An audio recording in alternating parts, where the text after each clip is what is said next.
আত্মমর্যাদার বিপরীত হলে খুব খারাপ লাগে, তার নাম আত্মমর্যাদা।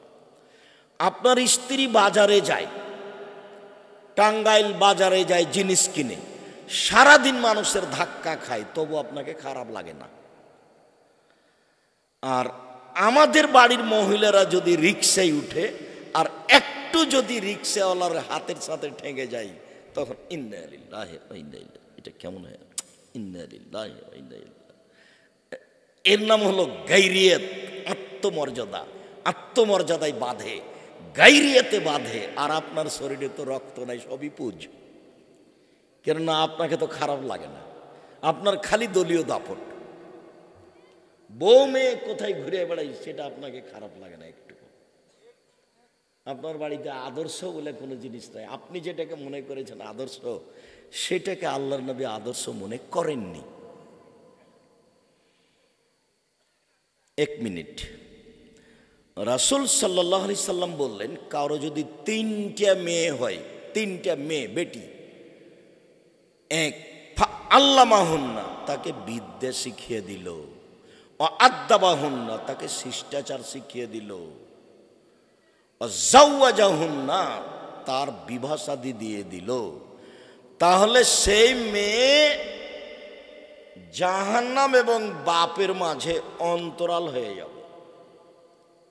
জাহান্নাম থাকবে ওই দিকে আর মেয়েরা থাকবে মধ্যে, আর এদিকে থাকবে তার বাপ। মানে পিতার জন্য জান্নাত ঘোষণা না হওয়া পর্যন্ত তারা এখান থেকে সরবে না।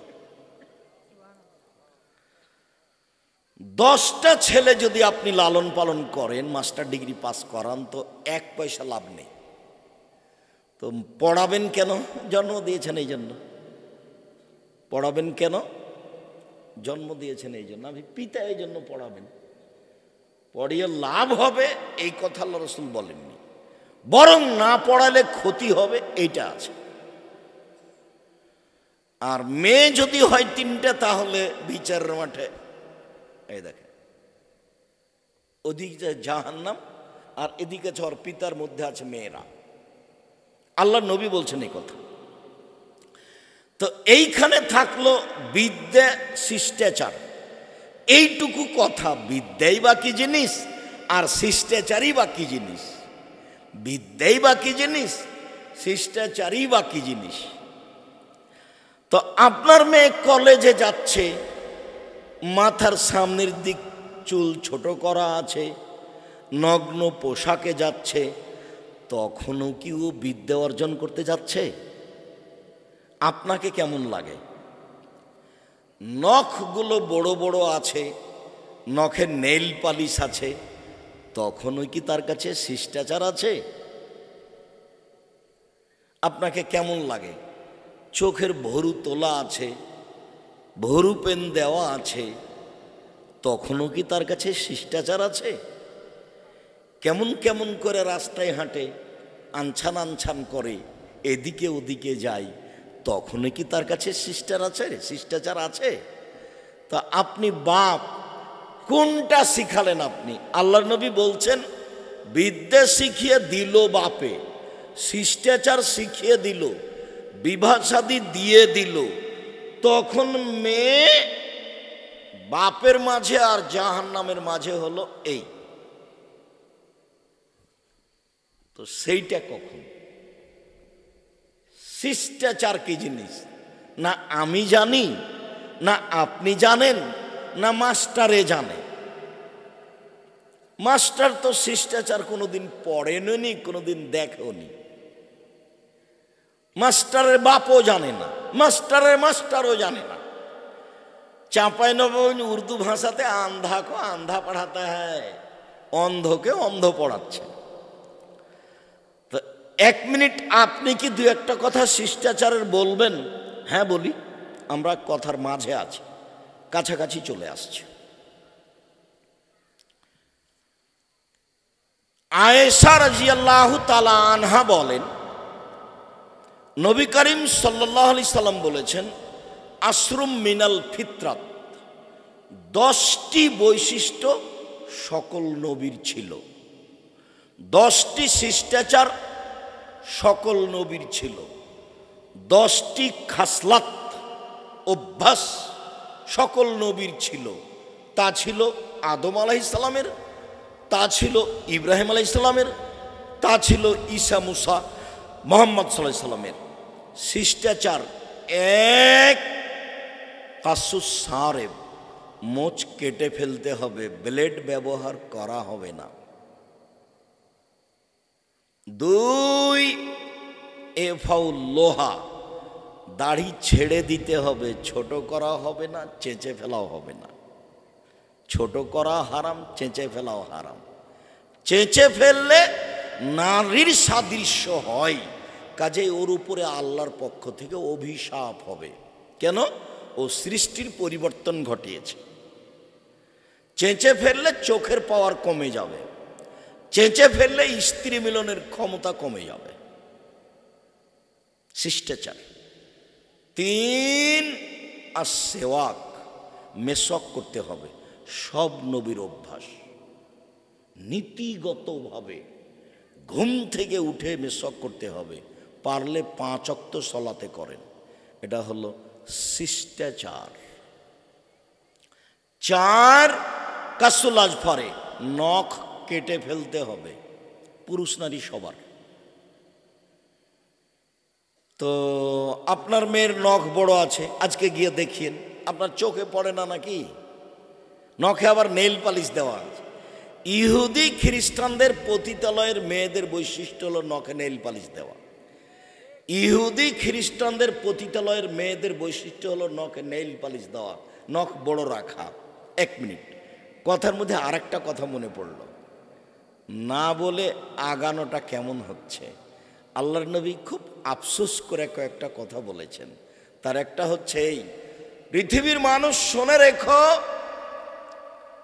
আমার যেটা আফসোস দুঃখ সেইটা হলো এই, আমার উম্মাত ইহুদি খ্রিস্টানদের সাথে মিশে যাবে চাল চলনে, পোশাক আশাকে, কৃষ্টি কালচারে, কথাবার্তাতে, খাতা কলমে, অফিস আদালতে, শিক্ষা প্রতিষ্ঠানে, সব কিছুতেই আমার উম্মাত মিশে যাবে ইহুদি খ্রিস্টানদের সাথে।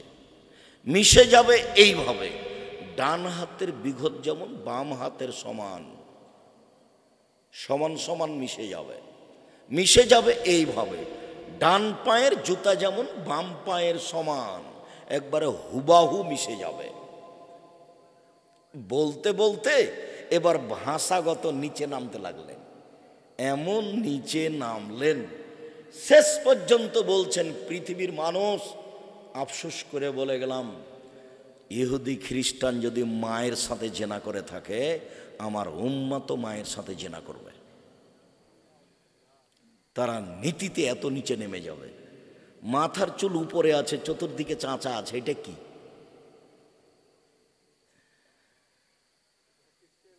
বাড়িতে একটা বাচ্চার পায়খানার জন্য পট নিয়ে এসেছেন, তা সেটা হলো ঘোড়া, এটা কি?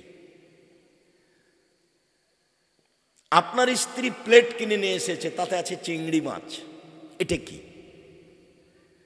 আপনার স্ত্রী একটা তরকারির বাটি কিনে নিয়ে এসে, সেটা হলো কাতল মাছ, এটা কি?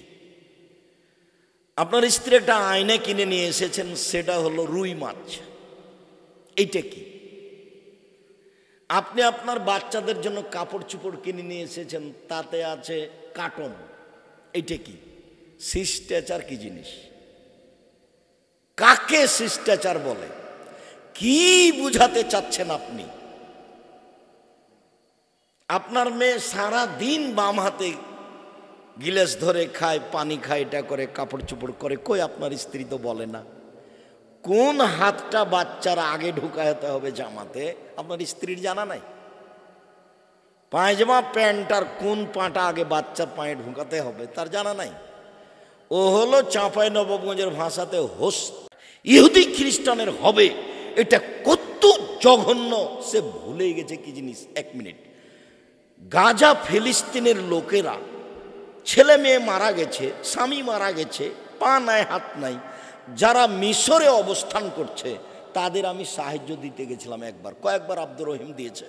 তো আমি এখন যখন দিচ্ছি, তখন সবাই বাম হাতে ধরছে, ওরা কিন্তু মূল আরবি, ওরা ফিলিস্তিন, সব নবীর থাকার জায়গা এটা মূল আরবি, এরা সবাই মাস্টার ডিগ্রি পাস মানুষ। তো আমি বন্ধ করলাম দেওয়া, দিয়ে বললাম আল্লাহ নবী বলেছেন ডান হাত পবিত্রতার জন্য, খাওয়ার জন্য, আর বাম হাত পেশাব পায়খানার জন্য আর অপবিত্রতার জন্য, আর বাম হাতে শয়তান খায়। তো আমার বক্তব্য এমন বুঝলো, তাতে মনে হলো যে আমার চেয়ে বেশি বুঝলো। কেন? তারা আসলে আরবি, আর আল্লাহর নবীর মুখের ভাষাগুলো কোন ভাষায়? আরবি ভাষায়, খুব ভালো বুঝলো। এবার যখন আমি দিলাম তখন বাম হাতেই নিল। বলেন তো কেন? অভ্যাস। অবাক, আমার উম্মত ইহুদি খ্রিস্টানের সাথে মিশে যাবে, এটা আমার আফসোস।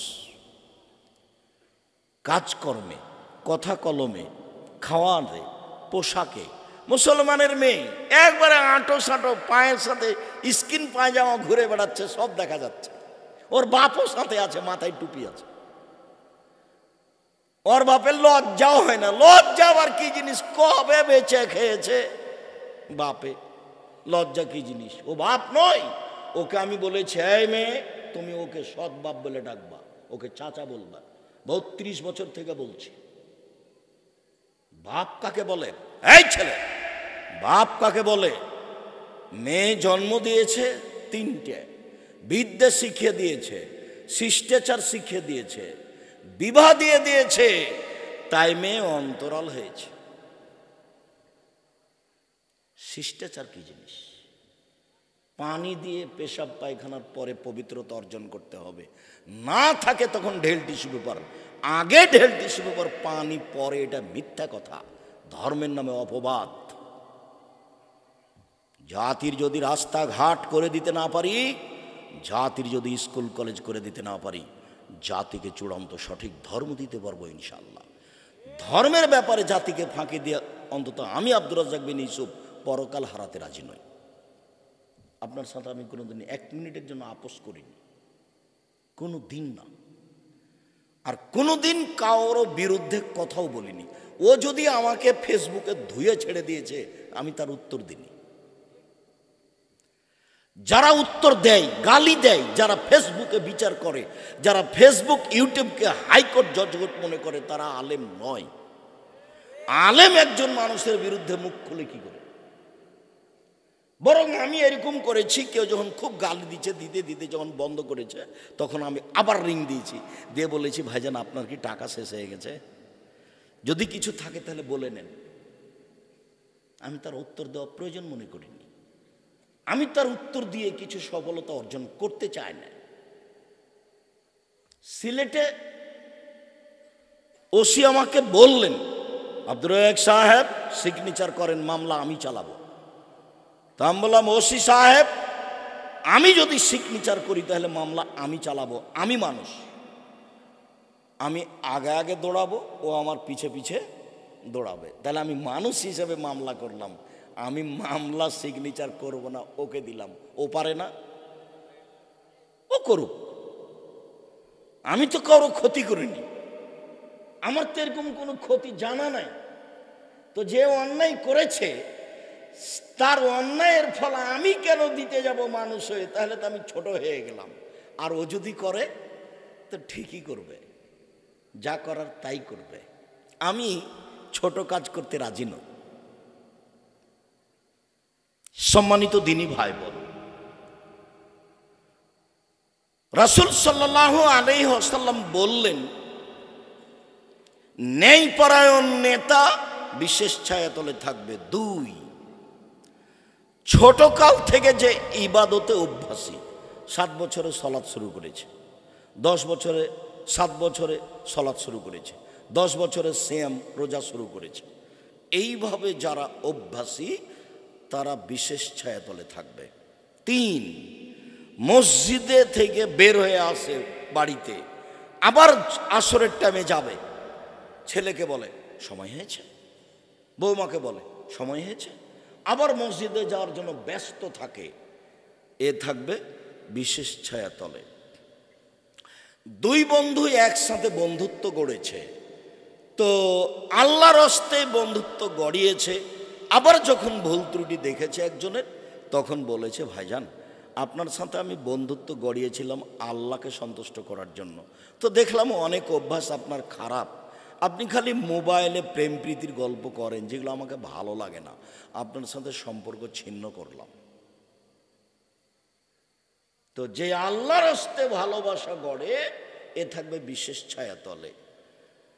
ও রাজুলুন যাকারাল্লাহ খালিয়ান ফাওয়াজাদাইনাহু, যেই মানুষ নির্জনে আল্লাহকে ডাকে, কেউ নেই ঘরে, 10টায় শুয়ে যেতে হবে, রাত 10টায় যে কোনো মূল্যে।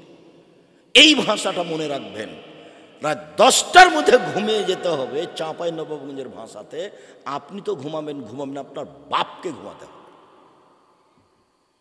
তাহলে আপনি নিজেকে মূল্যায়ন করতে পারবেন, পরকালের জন্য কিছু বলতে পারবেন, কিছু সময় পাবেন। 10টায় ঘুমিয়ে গেলে 5 ঘন্টা ঘুমান, কখন ঘুম ভেঙে যাবে? 5 ঘন্টা হলে কত হলো? রাত 3টে। এখন আপনি কি বলতে চান? আল্লাহ আপনার নিকটে এসেছেন, যা বলবেন সেটাই হবে, যা বলবেন সেটাই হবে। তখন আমি বলেছি অজু করে ঘুমাবেন, তারপরে উঠে সুন্দর করে অজু করবেন, 2 রাকাত সালাত আদায় করবেন। তারপর এখনই যদি নিতে চান তাহলে এভাবে উঠাবেন, আর যদি নিতে চান তাহলে এভাবে উঠাবেন। আগে ইসমে আজম পড়বেন, তারপর দুরুদে ইব্রাহিম পড়বেন, তারপরে বলবেন যে আল্লাহ টাঙ্গাইল শহরে একটু জমির ব্যবস্থা করে দাও, বা যেটা মন চাই, বা আমার একটা ভ্যানের ব্যবস্থা করে দেন। এখন আপনি সবচেয়ে নিকটে আছেন, তা আপনি রাত 2টায় ঘুমিয়েছেন, বলেন কি হবে এখন?